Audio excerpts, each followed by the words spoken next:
Hello, everyone. This is criminal profiler Pat Brown. And there has been a lot of buzz on the internet, YouTube, Reddit, about the search in connection with the disappearance of Asha Degree back in 2000 in North Carolina. Now, oh, I tell you, it's gotten so out of control that the lawyer for the family of this is a search going on one of their properties, he actually came out. He was very, very upset. His name is David Teddy, and he is speaking on behalf of Roy Lee Dedmond. And he asked the community to slow down and take a deep breath. He's talking about all the rumors all over the internet now. Oh my gosh, there's bunches of bodies on the property because it's a serial killer. There was a deathbed confession. And none of the people out on YouTube who are promoting this stuff have a clue as to any of this. These are not facts. These are exactly their guesses, their speculations, their rumors, and it is frustrating because these are channels that are not trying to educate the public or trying to just give basic news to the public. These channels are trying to make money off of constantly coming out and saying, well, we heard this, we heard that. And it's very frustrating. And that's why the lawyer has shown up and saying, hey, this is not okay. This should not be happening. Let's wait and see, first of all, what the police come up with. All right, because he states the family says they're not involved. The family says they don't know anything about Asha Degree's whereabouts or what happened to her. Could there be somebody connected to the family who knew something? Maybe it's a friend. Maybe it's nobody. See, that's the point. We don't know why they're even on this property. Now, people will suspect that because the police have come in and the FBI has come in and they're going out there with dogs on the property looking for obviously a body, and they're collecting stuff, whatever that stuff might be. And they did remove a car from the property as well. And this car, it's the one up on the truck there, is a car that supposedly looks like a car that was reported at some point in time to be possibly a car that Asha got into. And the two cars on the right are the different descriptions of this car. And as you can see, the car on the left actually doesn't quite look like either one of those cars. But there was an older green car on the property. That's all we can say. And they've taken it for testing. Now, it'll be a while before real information comes back, whether there's anything found on the property, anything connected to Asha at all, whether this car has her DNA in it or something in it that would, again, link back to somebody who did something. But as he says, calm down, have some patience and wait it out, because I have to say this to a lot of people on YouTube. You don't live in the county that she went missing from or the town she went missing from. This is not somebody in your community who you knew, and that you're worried also about your community's safety. You're halfway across the country or all the way across the country, maybe even in another country. You're just interested in this because you're curious. So, okay, I understand, because the story made the news and is all over YouTube for quite a while. And I do have myself, I'll point this out, I did do an analysis of the case quite a while back. I'll put the link below. But, this is an educational channel. And what I do is I analyze many cases to help people understand how profiling works and crime scene analysis. I am not trying to solve the case. All right. I don't do multiple shows, like 50 shows on the case, just to keep pushing stuff out so I can get people all obsessed with it. No, I'm trying to teach people how to think, what the logic is, and not try to solve the case. I hope law enforcement watchers, people who are going into law enforcement, detectives, to help them become better profilers in their own right, working on their own cases. But I have many people who just come to the channel to learn logic and how to think about things and how to understand crime and criminals. And I think that's fantastic. And it's very useful in your regular life as well. So it's okay to have some stuff out there. I'm not against it because I'm part of it, the true crime community. But some of this stuff gets highly exaggerated and goes completely out of kilter.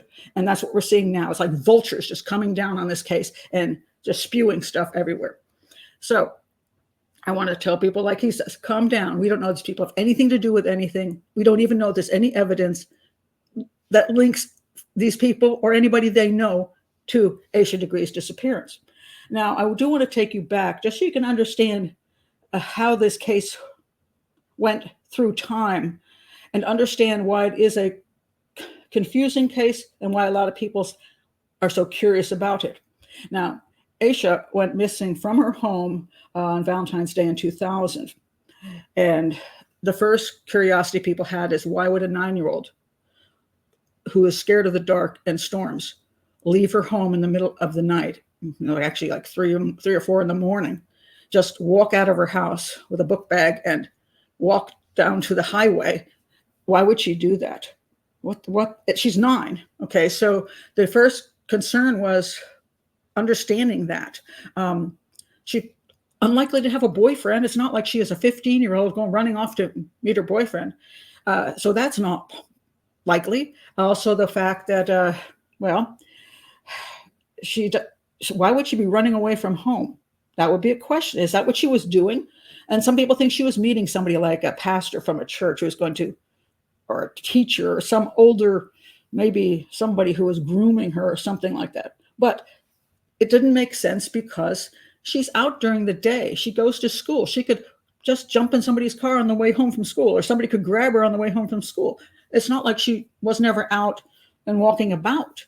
And it would be much easier for her to meet somebody or have somebody abduct her under those circumstances than trying to get her to leave in the middle of the night in a rainstorm.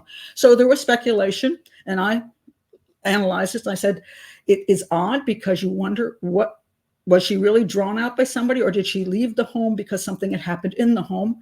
And there's never been any information on that, whether the family had any problems or not. And that's why people wondered why she would leave in the middle of the night. And the family didn't seem to have an answer for that either. Some people think she never left on her own, that somebody took her out of the house. But there was a girl seen, or a woman seen on the highway. And because she was seen on the highway by a couple of people who thought, who was that walking down the highway? Now, some think that it's possible it wasn't Asha at all. It could have been a homeless woman, another woman walking down who was just short, and people thought it was her. But considering it was about the same time, people said, well, very likely her. However, the last we heard in 2000 was that somebody tried to talk to her, stop, and try to help her, and she ran off into the woods. And that was the last time she was seen. Now, the reason I'm telling you this is because in 2000, the only information out there was that Asha had left her house and was thought to be seen on the highway, and then went into a woods and vanished. That was it. No more information was known. Okay, so then later on, her book bag was found far, far away, and that was unusual. And there were some things in there the family said didn't even seem to belong to Asha. And then that was that. Now, then time goes on and time goes on. Now, I want to point this out about police work. Why didn't the police say more to the community? Why wasn't there more information out there? Was it because they didn't care? Some people think that. Oh, they didn't really pursue this case. But that's probably not true, because there's a little girl. I'm pretty sure they pursued this very hard. Now, it's an interesting thing about sometimes what police will say. Law enforcement will say something like this. Either there's no danger to the community. They did not say that. I never heard that being said. No danger to the community usually means she wasn't kidnapped. She wasn't abducted. You don't have to worry about your children being abducted. If that's true, then it usually goes back to the families, that they're looking at the family or somebody who knows the family. Or there's no danger to the community, meaning somebody, when she was out on the road, hit her with a vehicle and turned around to say, oh my God, what was that, a deer? Turned around, found a dead child, freaked out. Maybe they were drinking, took her body, took it away to try to not end up in prison. So there's no danger to the community because that would be an accidental death. And the person isn't going to go on to kidnapping your children.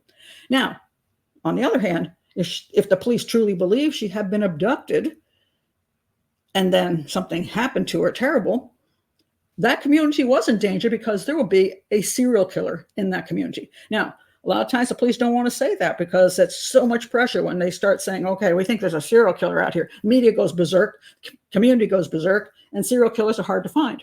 So a lot of times they don't want to go there because it causes them a lot of stress.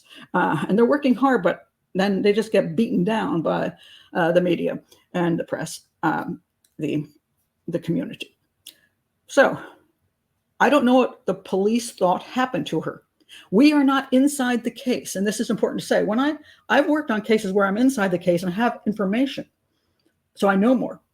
I'm not inside this case, and neither is anybody out on the internet. We do not know all the details that the police know. They may have known back in 2000 what happened to her, or at least had a good inkling of what happened to her. They may have been pursuing things but could not prove it. Or they may have had no clue. We don't know which way it goes, and they're not going to tell us. So anyway, 2000, that was what happened in 2000. Then about 16 years passes. And in 2015 or 16, this is when the car issue popped up. All of a sudden, they said, we're looking for this green car, this old, kind of a classic green car. And we don't know because they didn't tell us very clearly where that information came from. Was it a tip that came in on a tip line that somebody said, supposedly they saw Asha getting into that car, that kind of green car? Well, where did they see this at? That information isn't out there. If she ran into the woods, and it was last time she was seen, did she come back to the highway? Was it a side road? Where did they see her get into this car? Never mentioned. And that concerns me because that would be useful information for the community to be able to identify the car and the location.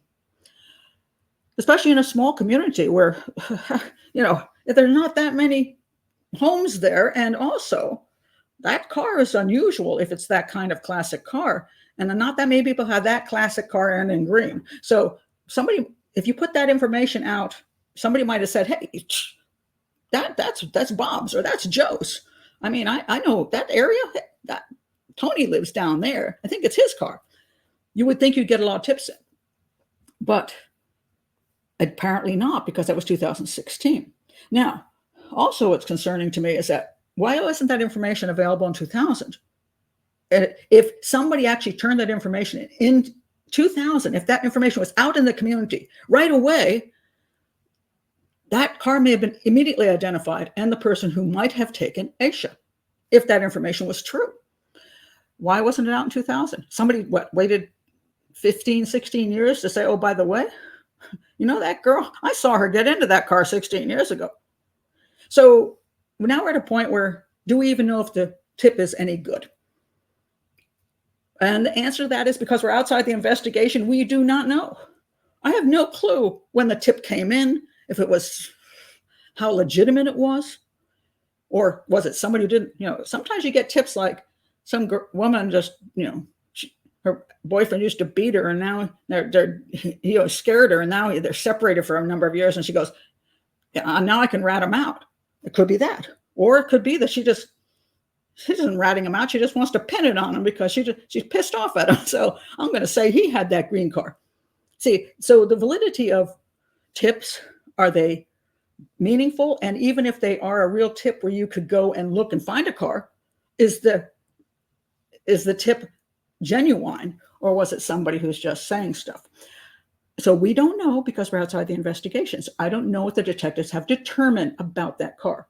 But now, then they said this interesting thing back in May. So that was 2016. Now we're in 2024. And so we're fast forward another 8 years. Nothing comes of that tip. And all of a sudden in May, this is stated. There's an individual within the bounds of Cleveland County that knows where Asha's at. Sheriff Alan Norman said. "We're asking you to come forward because eventually we're going to find you and we're going to bring you to justice if you don't come forward first." Okay, I'm sorry. That's a really stupid statement. And I wish stupid statements like this weren't being made. Obviously, if you're guilty, why would you come forward? Oh, because you're not going to get justice if you come forward? It's only going to be justice if you don't come forward and we find you? I'm pretty sure if you did it, you're going to get some kind of penalty for it, whether you come forward or they find you. I think it was an idle threat. Maybe they had a clue who it could be all of a sudden. And maybe that's where the car is now being towed. I don't know. I don't know whether they actually know who might have done it or they're hoping they know. And so now we're at the point where the car has been taken from this property and they're looking everywhere. And a couple of things are going to happen in the next week or two, or maybe it's going to be months. So again, it's stop with all the pointing fingers at everybody on these channels. If we have patience, we're going to hear one of two things. One is they got the guy. They figured it out. They have DNA and they know something enough to either convict somebody or to know who did it, because 24 years has passed. A person could be deceased. They could. So maybe they'll actually have some proof and they'll be able to put this case to rest. Or nothing will come of it. It'll turn out to be a bad tip. It just didn't pan out. And now we're back to square one again. And it'll just fizzle. And the problem for police is this. If they have something they think is possibly a really good chance of solving the case, and they've got enough to get a warrant or whatever, to get onto that property, to do this massive search, they can't keep that from the press and from the community. So they probably love to do that and have nobody know so they could find out the results before everybody goes ballistic. But they can't. It's impossible. So, of course, the media rolls in and then the community goes nuts and then internet loses its little mind. But I bet they wish everybody would just stop it and let them finish their job. And again, as the lawyer says, hey, condemning the family or anybody they knew is unfair, because there is no proof at this point that anybody at this location or anybody connected to this location has anything to do with it, the disappearance of Asha. So let us wait and see if something comes out of this. And of course, many people hope, most importantly, the townspeople and the family, that the answer finally comes after 24 years. Justice would be nice. And for the rest of you on the internet, find something else to do. Okay, find something else to do, and stop spreading rumors. So anyway, that's what I wanted to say today. Again, you can click on the link below, and there is my previous one video on this case that I go through the thinking process of all the different issues. And again, educational channel, not trying to solve the crime. Okay, not putting out gossip and rumors. And if you like what you see at this channel and you'd like to learn more about profiling, crime scene analysis, and logic, please do subscribe to the channel and check my playlist, because I do cover a lot of cases. I don't sit on one case and, as I pointed out, do 50 shows. I do a case show every week on a different case, and only occasionally do I come back to a case when something has changed radically that I want to comment on some major update like this. So thank you for being here, and I hope you let's keep calm and just see what we learn in the future days. Bye-bye.